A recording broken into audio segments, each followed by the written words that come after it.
आजकल सबसे ज़्यादा सुनने में एक फ्रेज़ आता है हमारे कि हम दुनिया की सबसे बड़ा लोकतंत्र हैं, सबसे बड़ी डेमोक्रेसी हैं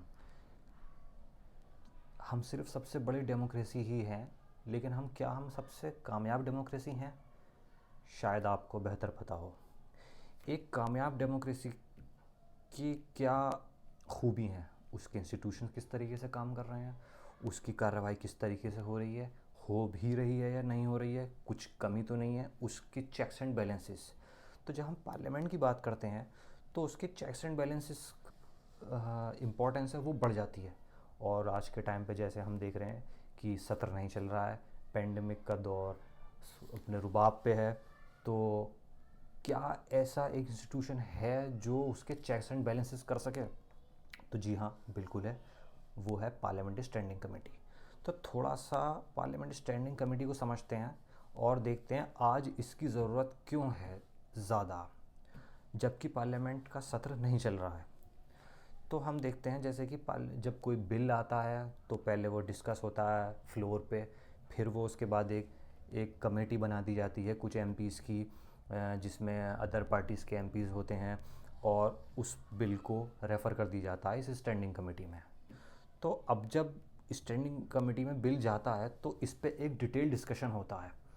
अब इस स्टैंडिंग कमेटी की कुछ खूबियाँ हैं जिन पे बात करना ज़रूरी होगी, जैसे कि इसकी मीटिंग क्लोज डोर मीटिंग होती है, यानी कि क्या हो रहा है, किस तरीके से डिस्कशन होता है, ये बिल्कुल सीक्रेट रखा जाता है।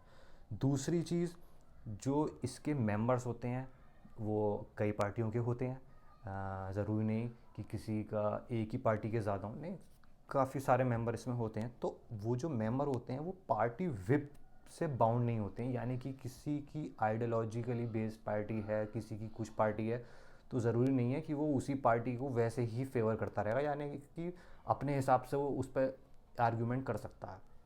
तीसरी चीज़, कंसेंसस बेस्ड अप्रोच अपनाई जाती है यहाँ पे, जहाँ तक हो सके एक सहमति बना ली जाती है कि इस पे ऐसे ऐसे हमारे ये सजेशंस हैं, हमारे इसमें ये गलत लग रहा है, तो हम इसे इस तरीके से चाहते हैं। चौथी चीज़, ये वन वे अफेयर नहीं होता है, यानी कि ज़रूरी नहीं कि सरकार सिर्फ जवाब ही सुनने के लिए हो, वो सवाल भी कर सकती है और जवाब भी कर सकती है, एक डिटेल डिस्कशन होता है। और जो सबसे ज़रूरी चीज़ है यहाँ पे, कि जो पार्लियामेंट है और स्टैंडिंग कमेटी है, यहाँ स्टैंडिंग कमेटी इतनी ज़्यादा पावरफुल हो जाती है कि वो ज़रूरत पड़ने पर किसी बाहर के गवर्नमेंट ऑफिशियल्स या जो ज़रूरी समझे व्यक्ति को बुलाकर उससे सवाल जवाब कर सकती है। जैसे कि हमने देखा डिमोनेटाइजेशन के टाइम पे उर्जित पटेल को, जो कि तत्कालीन आरबीआई के गवर्नर थे, उन्हें बुलाया गया और उनसे सवाल जवाब किए गए। उस कमेटी में मनमोहन सिंह भी उपस्थित थे। तो इन्हीं इम्पोर्टेंस को देखते हुए स्टैंडिंग कमेटी की ब्रिटेन में हमने देखा 1571 से चलती हुई आ रही है, और हमने 1950 में से अपनाया। आर्टिकल 105 और 118 इसे वैधानिक रूप देते हैं, और 1979 से लेकर प्रत्येक बिल स्टैंडिंग कमेटी को रेफ़र किया जाता है, डिटेल डिस्कशन होता है और कार्यवाही को अपना बढ़ाया जाता है। लेकिन आज के टाइम पे इसकी बात करना क्यों ज़रूरी है? वो इसलिए कि स्टैंडिंग कमेटी भी एग्जीक्यूट नहीं की जा रही, उनकी मीटिंग नहीं हो रही हैं।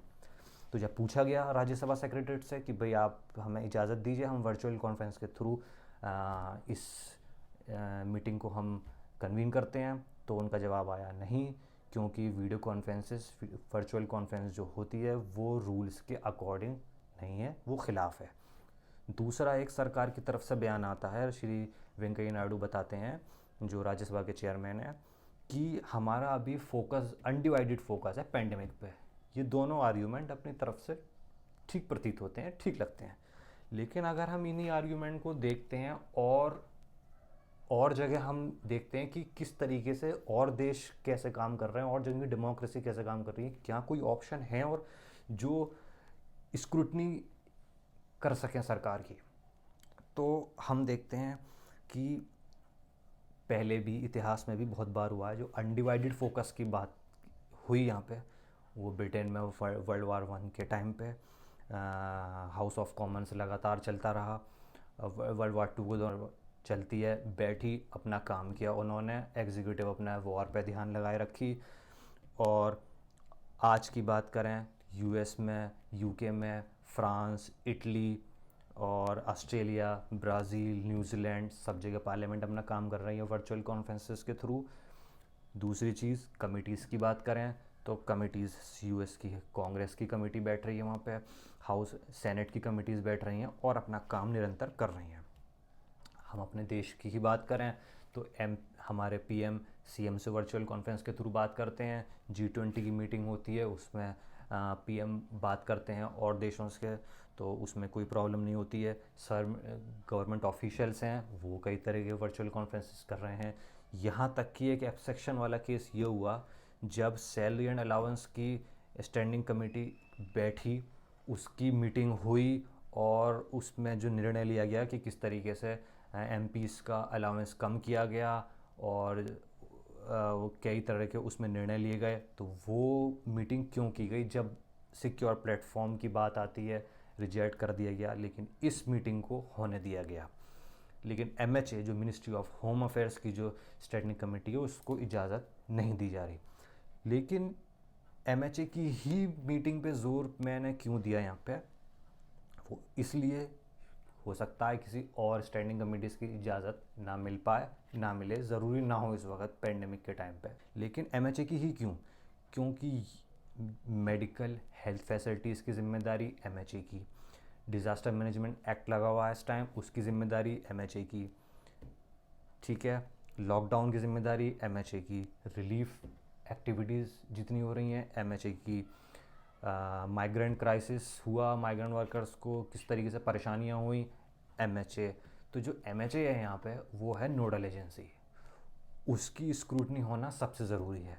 दूसरी चीज़, पैकेज आया 20 लाख करोड़ का, 1 रुपये का भी आए या 20 लाख करोड़ का है, उसकी रजामंदी तभी होगी जब पार्लियामेंट से अप्रूवल ले ली जाएगा। भले ही आप ऑर्डिनेंस जारी करते रहें, लेकिन उस एक जिम्मेदारी तो बनती ही है एक्चुअल में, जो कहती है कि आप या तो पार्लियामेंट कराइए, ये बुलवाइए, या स्टैंडिंग कमेटी कम से कम मीटिंग ही करा दीजिए।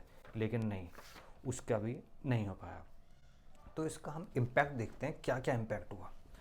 तो पिछले कुछ दिनों से जैसे हमने देखा कि इसका एक पर्टिकुलर इम्पैक्ट नहीं है, इसका बहुत वास्ट लेवल पे है। जैसे कि अभी कुछ रेटिंग्स में हम बात करें कि इंटरनेशनल रेटिंग्स आती रहती हैं, तो उनकी या तो हम उस पर स्टेबल हैं या हम नीचे जा रहे हैं। तो सरकार ने स्टैंडिंग कमिटीज़ को बोला कि भाई आप अपने सजेशन हमें दीजिए और रिकमेंडेशन को हम संज्ञान में लेंगे, एक्नॉलेज करते हैं और उसके बाद हम उस पर एक्शन लेते हैं। 3 महीने हो चुके हैं, 3 महीने से कोई जो रिकमेंडेशन थी वो पेंडिंग पड़ी और वो बिल्कुल आगे गई नहीं। इसका मतलब कोई कोई एग्जीक्यूशन नहीं लिया गया उन पर। अब इसका इम्पैक्ट देखिए आप कहाँ हुआ। अभी मूडीज़ की रेटिंग आई, जैसे कि मैं दूसरे कंटेक्स्ट में बात करता हूँ, ईज़ ऑफ डूइंग बिजनेस में हमने अच्छा किया। किसी और रेटिंग में कोई कंपनी आती है तो सबसे पहले वो ये देखती है कि उस देश का एनवायरनमेंट कैसा है, उसके लॉ एंड ऑर्डर कैसा, उसका एडमिनिस्ट्रेशन कैसे काम कर रहा, तो वो इन रेटिंग्स को कंसीडर करती है, ना कि किसी बंदे से जाके पूछती है अभी कैसा चल रहा है वहाँ। उन्होंने जब वो देखेंगे कि ये तो स्टेबल है या नीचे जा रहे हैं सब चीज़ में, जैसे प्रेस फ्रीडम इंडेक्स में हम नीचे गए, इसका मतलब है यहाँ सवाल उठाने का, कुछ करने का कोई ऐसा इतना ओपन नहीं है मामला, तो वो अपना इन्वेस्टमेंट लाने में कतराती हैं कंपनियाँ। तो जब इन्वेस्टमेंट आएगा नहीं, उसकी लिमिटेशन रहेगी, तो उस इकनॉमी नीचे जाएगी। तो फ़र्क वहाँ तक पहुँचता है इस कमेटी का एग्जीक्यूशन ना होना। तो दूसरी चीज़ जैसे हम देखते हैं, कहने को हम सॉफ्टवेयर के इतने बड़े हब हैं, हम एक्सपोर्ट करते हैं सॉफ्टवेयर, सिलिकॉन वैली में हमारा इतना नाम है, इतने प्रतिशत भारतीय हैं, इतनी सब कुछ चीज़ें हैं, लेकिन हमारे पास एक सिक्योर प्लेटफॉर्म नहीं है जिस पे हम बात कर सकें इफ़ेक्टिवली। तीसरी चीज़, जो NIC मई के एंड में NIC को बोला गया कि आप एक सिक्योर प्लेटफॉर्म मुहैया करा दीजिए, हम उस पर जिससे ही बात कर सकें। लोकसभा अध्यक्ष जी बिरला जी ने, तो उन्होंने कहा ठीक है हम आपको मुहैया करा देते हैं। यही काम अगर मार्च के एंड में होता तो 3 महीने बचते, 1 महीने में अगर आता तो 2 महीने बच जाते, कम से कम स्क्रूटनी तो हो पाती गवर्नमेंट की, लेकिन नहीं। जो डिसीज़न अब दिया गया वही डिसीज़न पहले हो जाता तो बहुत फ़र्क पड़ सकता था। तो ये हमारा एक एक बताता है कि किस तरीके से हम ढीले हैं काम में। इसी को अगर हम एक और तरीके से देखें कि हमारा रवैया जो हाईएस्ट लेवल पे है, जो बहुत एक्टिव होना चाहिए। 1 फरवरी को हमारा बजट पेश होता है और 1 मार्च को असेसमेंट किया जाता है राज्यसभा के द्वारा, राज्यसभा के चेयरमैन द्वारा, कि भाई कितने एमपीज़ ने कितने डिपार्टमेंट रिलेटेड स्टैंडिंग कमिटीज़ को अटेंड किया और वो कितनी मिनिस्ट्रीज़ को कवर करते थे। तो उन्होंने पाया कि 95 एमपीज़ 95 एमपीज़ थे, 8 डिपार्टमेंट स्टैंडिंग कमेटी होनी थी और 18 मिनिस्ट्रीज़ को कवर करने थे। एक भी एमपी ने अटेंड नहीं की मीटिंग। अब आप अंदाज़ा लगा सकते हैं, 1 महीने में एक भी मीटिंग नहीं और एक भी एमपी ने अटेंड नहीं किया। तो ये किसी एक पार्टी का नहीं है, यहाँ सब पार्टियों के मेंबर शामिल हैं इनमें। तो आप सोच सकते हैं कि कितने कहाँ स्टैंड करते हैं। और सॉल्यूशन की बात की जाए तो हमने पिछले कुछ दिनों में फाइबर ऑप्टिक्स का बहुत ज़्यादा प्रसार किया है। तो हमने देश के प्रत्येक ज़िले में कि हेडक्वार्टर होता है, तो उस डिस्ट्रिक्ट हेडक्वार्टर को हमने फाइबर ऑप्टिक्स से कनेक्ट कर दिया है। अब हम ये कर सकते हैं कि जो एमपी है जिस कॉन्स्टिट्यूंसी का, वो उस डिस्ट्रिक्ट हेडक्वार्टर में जाए और वहाँ जाके अपनी जो पार्लियामेंट्री कमेटी की अगर वो मेंबर है और पार्लियामेंट अगर कन्वीन होती है तो उसकी कार्यवाही में भाग ले सकता है। इससे एक तो सीक्रेसी बनी रहेगी, दूसरी चीज़ कनेक्टिविटी की बात आती है तो वो भी एड्रेस किया जा सकता है कंसर्न को। तो जहाँ तक हो सके टेक्नोलॉजी का यूज़ ज़्यादा से ज़्यादा करके इंस्टेंट सॉल्यूशन के तौर पे ये देखा जा रहा है, और देशों में भी जिस तरीके से हुआ है। तो यहाँ बात ऑप्शंस की नहीं, शायद मेरे हिसाब से विल की है।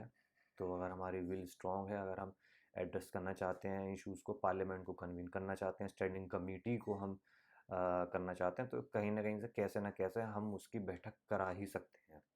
और अंत में मैं कहना चाहूँगा कि जब अम्बेडकर से पूछा गया कि आपने पार्लियामेंट्री डेमोक्रेसी को क्यों चुना, प्रेसिडेंशियल सिस्टम को क्यों नहीं चुना, प्रेसिडेंशियल सिस्टम जहाँ पे हम राष्ट्रपति को डायरेक्ट इलेक्ट करते हैं, चुनते हैं, और पार्लियामेंट्री डेमोक्रेसी जहाँ पे हम सदस्यों को जो चुनते हैं, जैसे कि एमपीज़ को हमने चुना, वो अपनी आम सहमति से पीएम को चुनते हैं। तो उनका कहना था अकाउंटेबिलिटी, यानी कि अकाउंटेबिलिटी ज़्यादा होती है पार्लियामेंट्री डेमोक्रेसी में डे टू डे की, जबकि प्रेसिडेंशियल सिस्टम में स्टेबिलिटी ज़्यादा होती है। तो इस अकाउंटेबिलिटी को ही अगर हम ठीक से अपनाते हैं, जहाँ तक हो सके ज़्यादा अकाउंटेबिलिटी करते हैं, तभी हम एक कामयाब लोकतंत्र की तरफ जा सकते हैं।